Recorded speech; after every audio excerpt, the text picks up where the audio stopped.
우리 미가서 2장의 말씀을 한 절씩 교독으로 봉독하도록 하겠습니다. 제가 먼저 보겠습니다. 그들이 침상에서 죄를 꾀하며 악을 꾸미고 날이 밝으면 그 손에 힘이 있으므로 그것을 행하는 자는 화 있을진저.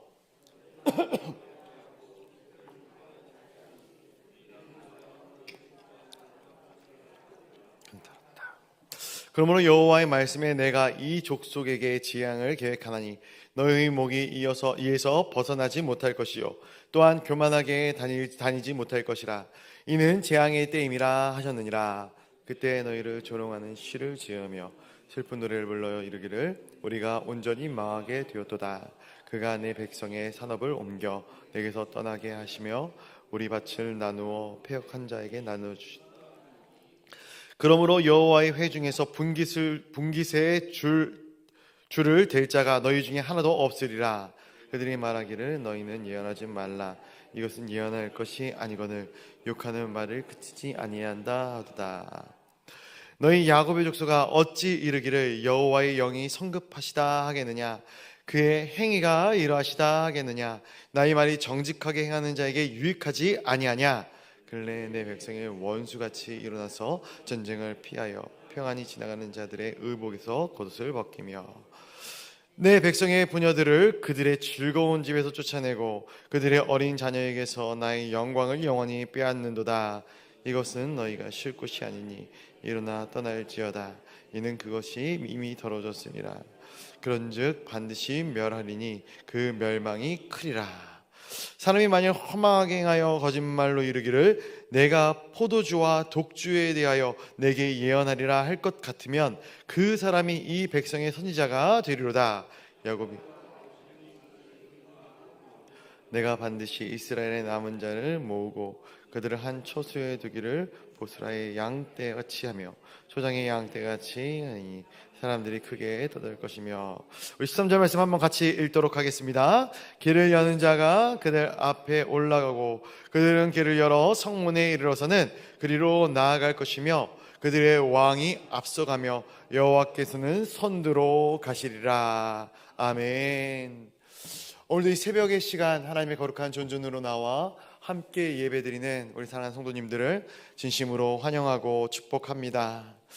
우리 예배 가운데 하나님의 크신 은혜와 임재가 있기를, 또 하나님의 선하신 뜻이 깨달아지는 지혜가 있기를 또한 소원합니다. 우리가 소선지서의 말씀을 계속 보고 있습니다. 소선지서의 말씀을 보면서 우리가 이미 아시는 내용이겠지만 시대를 같이 공유하고 있고, 그 가운데 이제 같은 배경 혹은 그 전 세대와 그 다음 세대의 배경을 통해서 나오는 그러한 말씀들이, 배경의 말씀들이 있음을 보게 됩니다.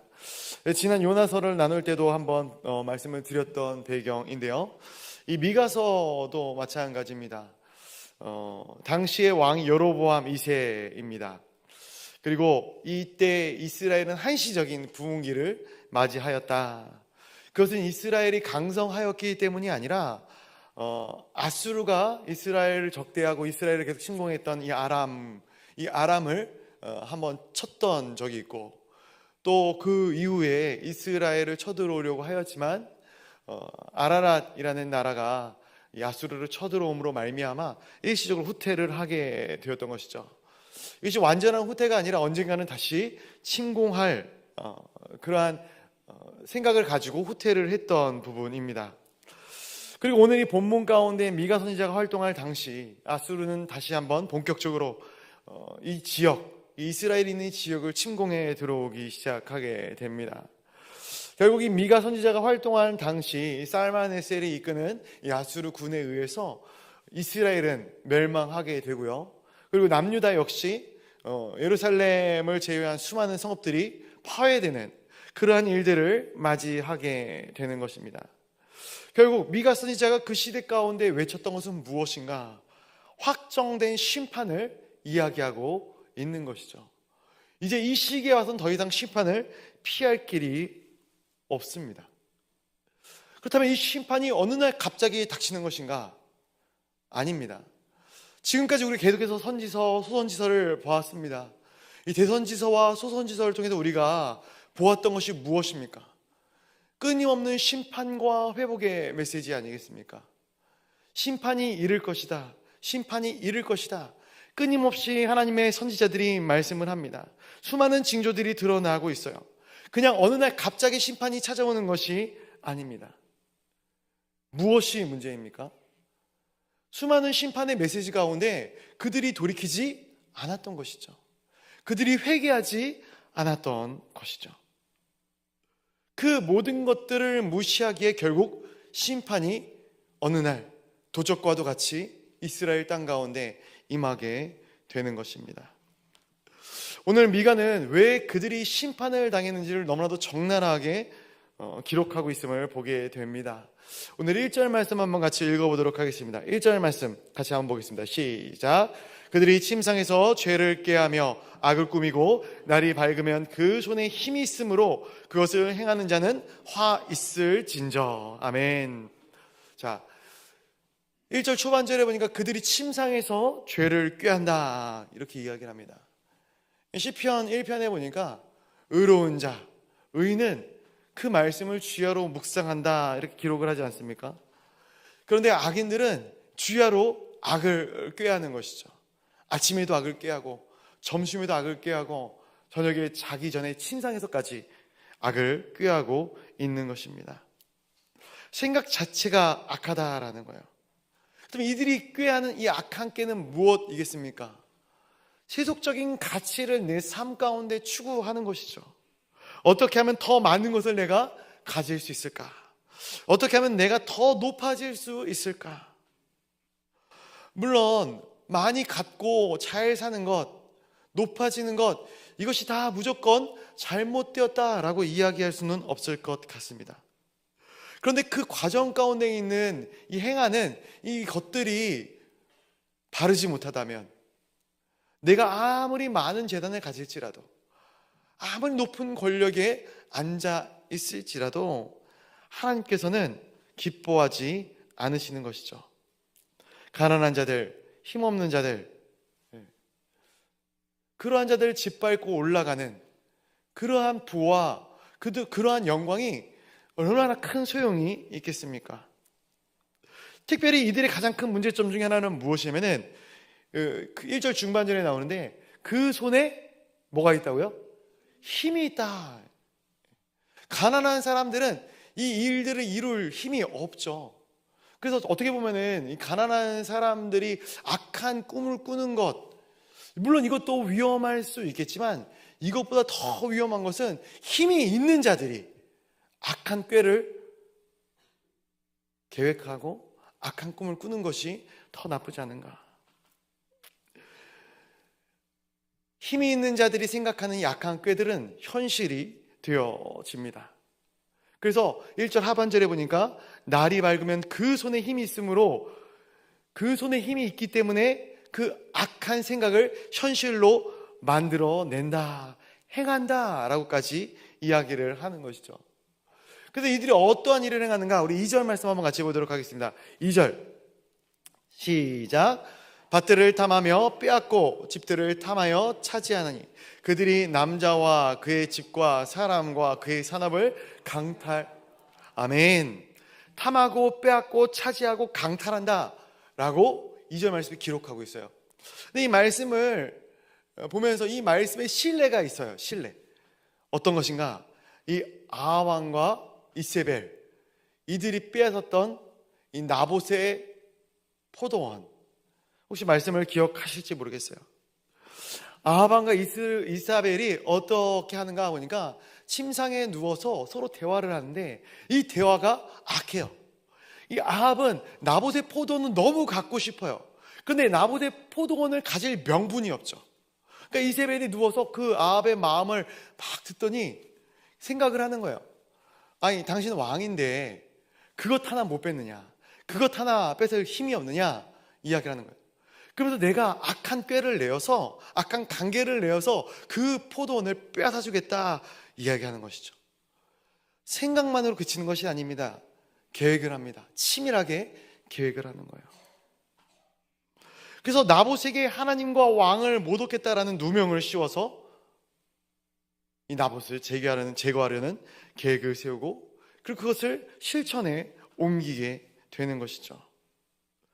결국 이 나봇을 이 하나님과 왕을 모독했다는 죄로 돌로 쳐 죽입니다. 그리고 그 포도를 뺏어서 마치 선물하듯이 내 것인 것처럼 이 아합에게 선물로 주는 이 이세벨의 모습을 보게 되는 것이죠. 얼마나 생각하는 것, 그리고 힘 있는 자들의 생각이 악한 행동으로 옮겨지게 되는가를 보게 되는 좋은 신뢰입니다. 물론 그 악에 대해서 하나님이 심판하십니다. 걔들이 나봇이 피를 흘린 그곳에서 너희 몸에 피를 핥을 것이다. 그 심판의 말씀이 이 아합과 이세벨에게 이어지는 것이죠. 중요한 것은 이 악의 시작은 생각에서부터 시작이 된다라는 거예요.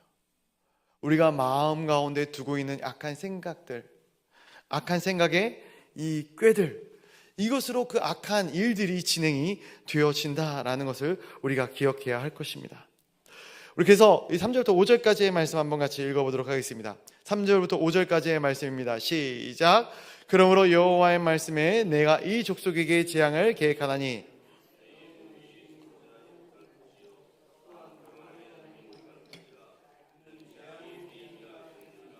그때에 너희를 조롱하는 시를 지으며 슬픈 노래를 불러 이르기를 우리가 온전히 망하게 되었도다.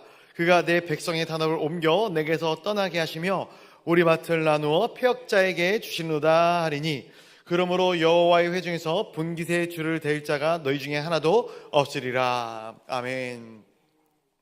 우선 5절 말씀에 보면은 어떤 말씀이 나오냐면은 여호와의 회중에서 분깃의 줄을 댈 자가 너희 중에 하나도 없겠다라고 말씀하고 계십니다. 이 분깃이라는 단어 우리가 많이 들어보셨을 거예요. 언제 이 분깃이라는 단어를 사용했죠? 이스라엘의 12지파가 이 가나안 땅에 들어갔을 때 분깃을 나눈다 이렇게 이야기를 하지 않습니까? 그리고 그것을 그들의 기업으로 삼는 것이죠. 그래서 그들의 소유한 땅, 이 12지파가 각각의 지파가 소유한 땅을 이 각 지파의 분깃이라고 이야기를 하지 않습니까? 근데 그 분깃에 줄을 댄다라는 것은 그 분깃의 소유권을 우리가 갖는다라는 거예요. 근데 그 분깃이 어떠한 분깃입니까? 여호와의 회중에 대한 분깃이다라는 거예요. 근데 여기서 여호와의 회중에 분깃을 댈 자가 없다. 이것은 하나님의 나라를 유업으로 받지 못한다라는 말을 하고 있는 것이죠. 이 땅 가운데 잘 먹고 잘 사는 것 같고 무탈한 것 같고, 아니 무탈한 정도가 아니라 정말로 형통한 그러한 사람들을 보게 됩니다. 어떻게 보면 하나님을 믿지 않는데 믿는 사람들보다 더 잘 사는 사람들을 바라보면서 우리는 고민하죠. 왜 저 사람은 기도도 안 하고 교회도 안 다니고 하나님도 믿지 않는데 나쁜 짓만 골라 하는데 저렇게 잘 사는 것인가? 하나님 정말 너무한 것 아닙니까?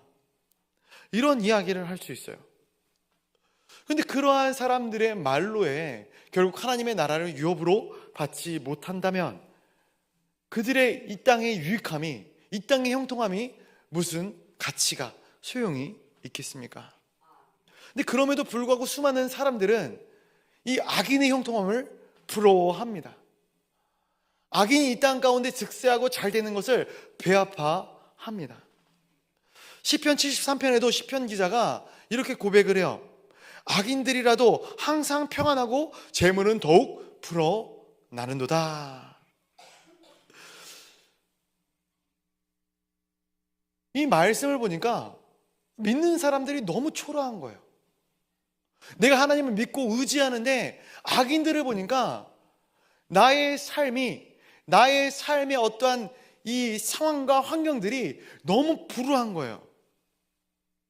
그래서 이 시편 73편에 이어지는 시편 기자의 고백이 어떤 고백이냐면은 이런 고백을 합니다. 내 마음을 깨끗하게 하며 내 손을 씻어 무지하게 것이 실로 헛되도다. 내가 지금껏 하나님을 의지하고 정결한 마음을 가지고 하나님께 내 모든 것을 다 바치고자 살아왔는데 내가 살아왔던 이 모든 것들이 헛된 것 같다라는 거예요. 얼마나 허망하냐라는 거예요. 악인들이 잘 되는데 의인들이 고통받고 있는 이러한 모습들을 바라보면서 정결하고 무지한 것이 정말로 헛된 것 아니냐. 근데 저는 이 말씀을 보면서 그러면 안 되지만 참 이 말씀이 공감이 되어지더라고요. 이 시편 기자가 어떠한 이야기를 하냐면은 이러한 이야기를 합니다. 내가 만일 스스로 이르기를 내가 그들처럼 말하리라 하였더라면 나는 주의 아들들의 세대에 대하여 악행을 행하였으리이다. 이게 무슨 고백입니까? 그 악인들의 형통함을 바라보고 있자니 내가 의롭게 살아온 것이 다 헛된 것 같고 차라리 지금에 와서는 나도 그냥 악하게 살걸, 나도 그냥 죄짓고 세상 사람들처럼 살걸, 나도 남을 좀 속여먹고 내 부도 좀 축적하고 내 인생도 좀 즐겨보면서 그렇게 살 걸 그랬다라고 생각하는 것이죠. 저는 청년부 시절이 없습니다. 예전에도 말씀드린 적이 있을지 모르겠지만 군대에 갔다 와서 거의 바로 사역을 시작했어요. 어떻게 인도하심이 있어서 그렇게 사역을 시작하다 보니까 청년들이랑 어울려서 이렇게 무언가를 해본 적이 제가 청년부 담당 사역자로 사역할 때 말고는 없었습니다. 그래서 친구들이 저보고 참 재미없게 산다라는 얘기를 굉장히 많이 했거든요. 술도 마시지 않고 담배도 태우지 않고 클럽도 다니지 않고 너는 무슨 재미로 사냐? 제가 그 친구들에게 말은 그렇게 합니다. 재미로 사냐? 재미로 사는 것이 아니라 의미로 사는 것 아니냐 얘기를 하지만 속내는 나도 저런 데 한번 가보고 싶다, 나도 술 한번 마셔보고 싶다, 이러한 마음이 왜 없었겠습니까? 정말로 술 마시고 담배 피우고 클럽에 다녀도 그런 자리에서 잘 사는 친구들이 얼마나 많아요. 저보다 2배, 3배 많은 연봉을 가지고 이 땅 가운데 호의호식하고 사는 친구들이 얼마나 많이 있는지 모르겠어요. 그런 친구들을 보면 부러워요. 저 잘 되는 것이 너무나도 부러워요. 그런데 이어지는 말씀에 보니까 이런 고백이 있더라고요. 하나님의 성소로 들어갈 때에야 그들의 종말을 내가 깨달았나이다. 하나님의 거룩한 존으로 나아갈 때 그들의 말로가 어떻게 되는 것인지 내가 깨달았다라는 것이죠. 우리가 하나님의 거룩한 전에 모여야 하는 이유 중에 하나가 여기 있다 생각을 합니다. 우리가 하나님의 집의 평안함, 그 안에 하나님께서 주시는 하나님의 임재 의식이 없다면, 성령의 충만함이 없다면 언제든지 우리는 세상 가운데로 뛰쳐나갈 수밖에 없는 그러한 존재들일 것입니다. 그러나 주의 거룩한 성소에서 종말을 깨달았다, 참된 인생의 가치가 어디로부터 오고 어디로 가는지를 깨닫게 된다면 전도자의 고백처럼 이 땅의 모든 것들은 헛되고 헛되니 모든 것이 헛되도다라고 고백할 수밖에 없게 되는 것이죠. 사랑하는 성도 여러분, 이 땅의 헛된 가치가 아니라 영원한 유업, 하나님의 분깃, 여호와의 회중의 분깃을 구하는 저와 우리 모두가 되기를 주님의 이름으로 간절히 축복하고 소원합니다. 우리 이어지는 6절부터 8절까지의 말씀도 한번 같이 읽어보도록 하겠습니다. 6절부터 8절까지입니다. 시작. 그들이 말하기를 너희는 예언하지 말라, 이것은 예언할 것이 아니거늘 욕하는 말을 그치지 아니한다 하는도다. 너희 야곱의 족속아 어찌 이르기를 여호와 영이 성급하시다 하겠느냐.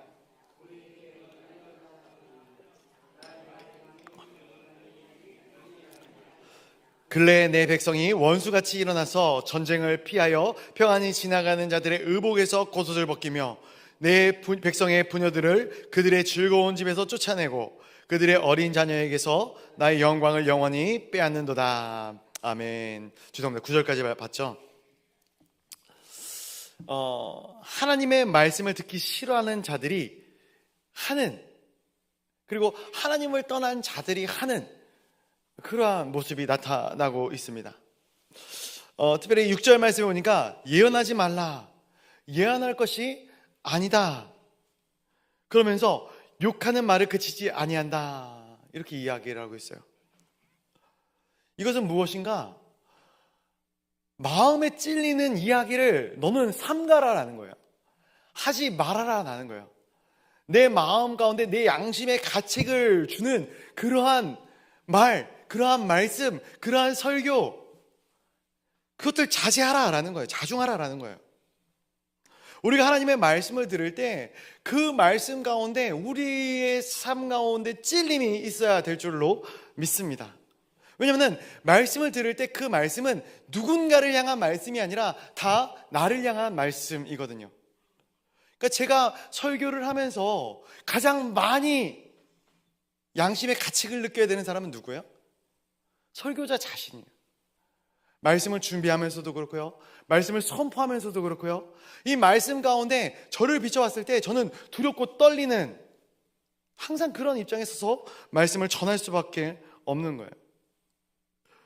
그런데 이러한 찔림이 없다면, 사람들에게 듣기 좋은 말, 사람들이 듣고 싶어하는 말, 그러한 말씀만 설교의 자리에서 내놓게 된다면,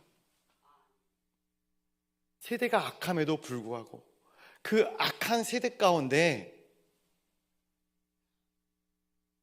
단순히 평안하다, 평안하다라고 이야기한다면, 그것이 그 시대를 향한 하나님의 말씀이 과연 올바르게 선포되어지고 있는 것인가?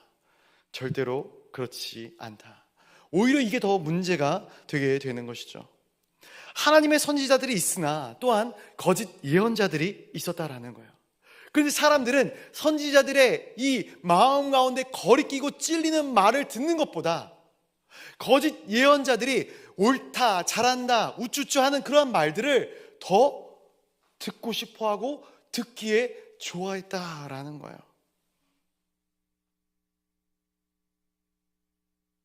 결국 멸망의 길로 치닫게 되는 것 아니겠습니까?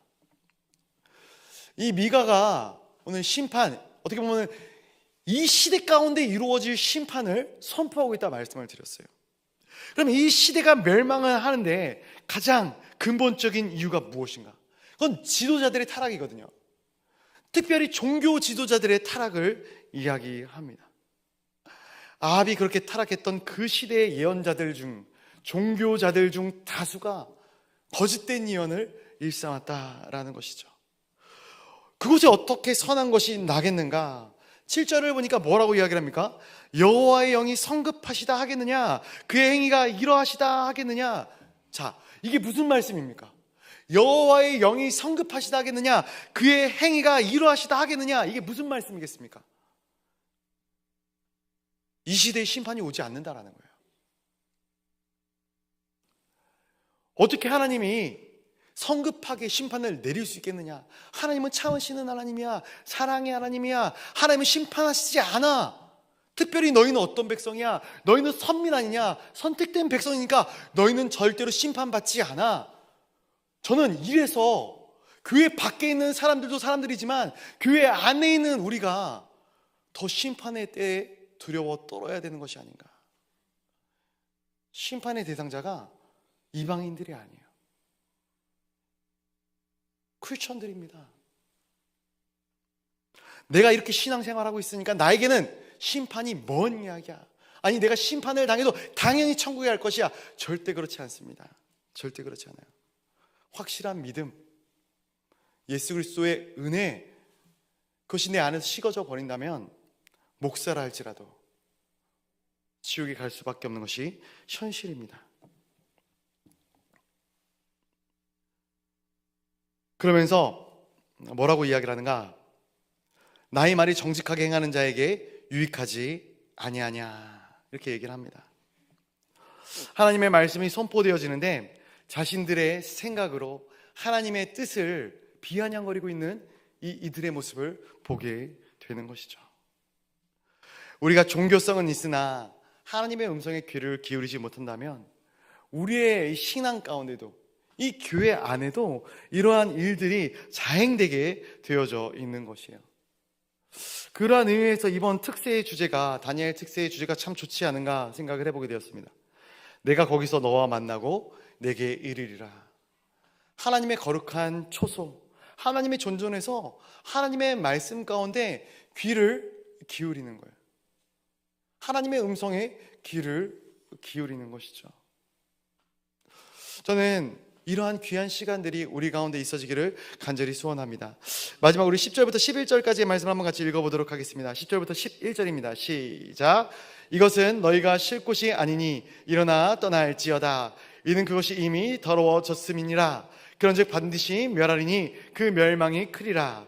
사람이 만일 험하게 행하며 거짓말로 이르기를 내가 포도주와 독주에 대하여 내게 예언하리라 할 것 같으면 그 사람이 이 백성의 선지자가 되리로다. 아멘.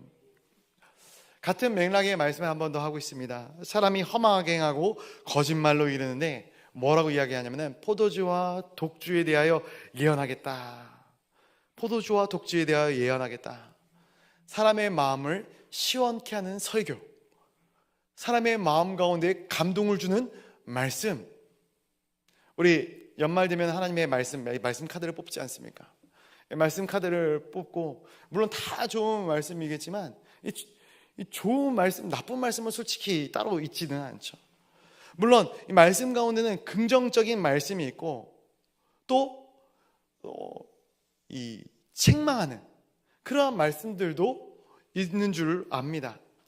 근데 우리의 말씀이, 하나님의 말씀이 선포되어질 때 긍정적인 말, 긍정적인 설교를 들으면 우리가 감사하고 기쁨도 있고 은혜도 있겠지만,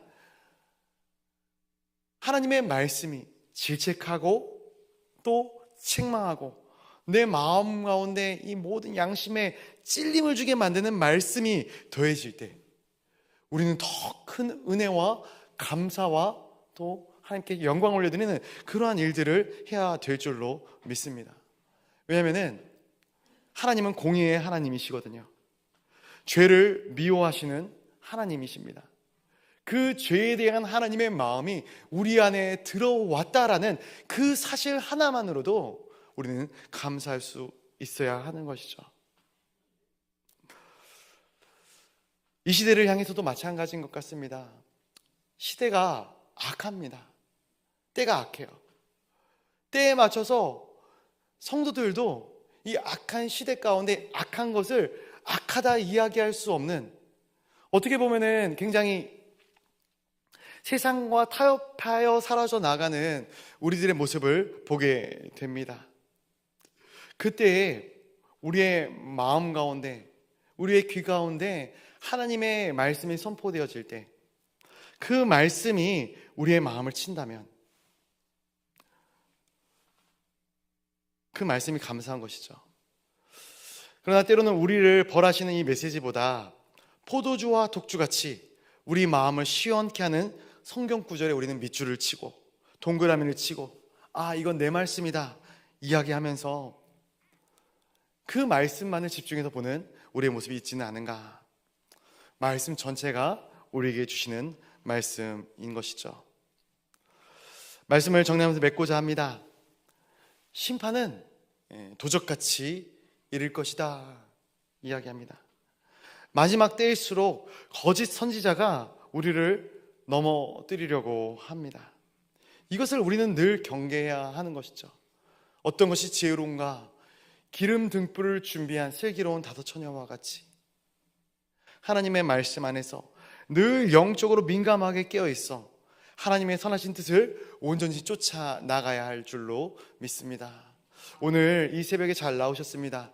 이 새벽에 깨어 기도하는 우리가 바로 기름 등불을 준비한 다섯 처녀와 같이 깨어 기도할 때에 하나님께서는 우리 가운데, 또한 이 교회 가운데, 이 민족의 수많은 크리스천들 가운데 하나님의 선한 일들을 이루어 나가실 줄로 믿습니다. 그 은혜를 기억하면서 오늘 하루도 승리하시는 우리 모든 성도님들, 또 제가 되기를 간절히 소원합니다. 우리 이 시간 같이 기도하며 나가도록 하겠습니다. 우리 교회를 위하여 같이 기도하도록 하겠습니다. 11월이 되었습니다. 2014년도 어느덧 가장 마지막 달을 한 달, 두 달 앞두고 있습니다. 주님, 2024년 한 해를 정말로 돌아볼 수 있는 귀한 시간들이 되어지게 하여 주시옵소서. 특별히 다니엘 특별 새벽 기도회, 이 기도회를 통하여서 우리가 하나님의 거룩한 존존으로 달려나와 하나님을 만나고 하나님께서 우리의 마음 가운데, 우리의 삶 가운데 해주시는 그 말씀에 귀 기울일 수 있는 시간들이 있어지게 하여 주시옵소서. 우리 환우와 선교사님들을 위하여 기도하시고, 특별히 2025년 대입 수험생 명단이 있습니다. 이 수험생들을 위하여 같이 기도해 주시면 감사하겠습니다. 그리고 각자의 기도의 제목을 놓고 우리 간절한 마음으로 기도하실 때에 우리 주님의 이름을 크게 한번 부르짖고 기도하시면 되도록 하겠습니다. 우리 주님의 이름을 크게 한번 부르짖고 기도의 자리로 나아가겠습니다. 주여